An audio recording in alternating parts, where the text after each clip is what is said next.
Hi, everyone. Welcome. We have day 2 exploration, the greatest happiness is. And we're continuing our exploration with the Buddha's offerings. Today's sutra number 3 reads as follows: to have a chance to learn and grow, to be skillful in your profession or craft, practicing the precepts and loving speech, this is the greatest happiness. So, as in all of these sutras, there's so much offered and so many things to think about and ways that they apply to our life. Again, I'm just going to pick one, and it's this idea of practicing loving speech. Now, just for those who may not know, precept is kind of a fancy word of your value or what you've been taught. And so it's encouraging us to live our values, to live what we know to be true, to practice this, and to practice loving speech in the process. And this is a real trick sometimes, because sometimes our emotions get away from us. What feels intuitive and natural to us sometimes needs to take a little bit of a back burner, and we need to slow down and raise our level of consciousness. Another way of saying this is we need to school our feelings. Now, for those of you who have church hymnals and may have a hymn in your church book, there is a song called School Thy Feelings. And when I was newly married, we were visiting my parents, and we have a large family. My dad's quite musical, and he decided that all the men needed to learn a song together, that this would be a bonding thing for them.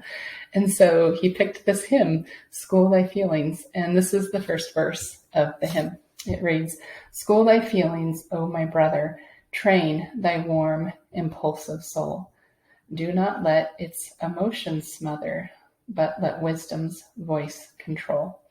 And I really appreciate how it's not saying, go into denial, sweep this under the rug, try not to express it, don't let these out, these emotions, but train them, school them so that they can actually serve you, that they're important.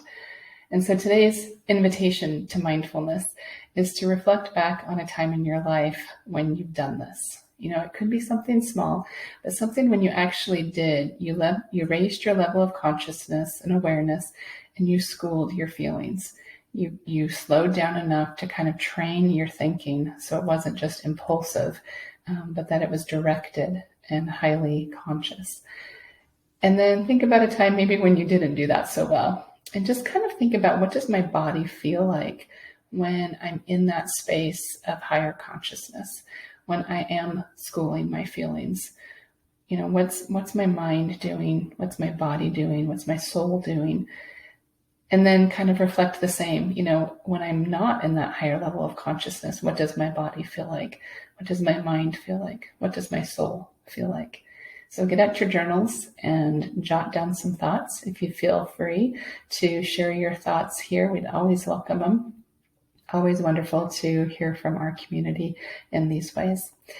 Thank you, everyone, for joining us. And I really do believe that as we learn to train our emotions, to school them, that they can serve to our greater happiness. Namaste, friends, and see you back tomorrow for day number 4.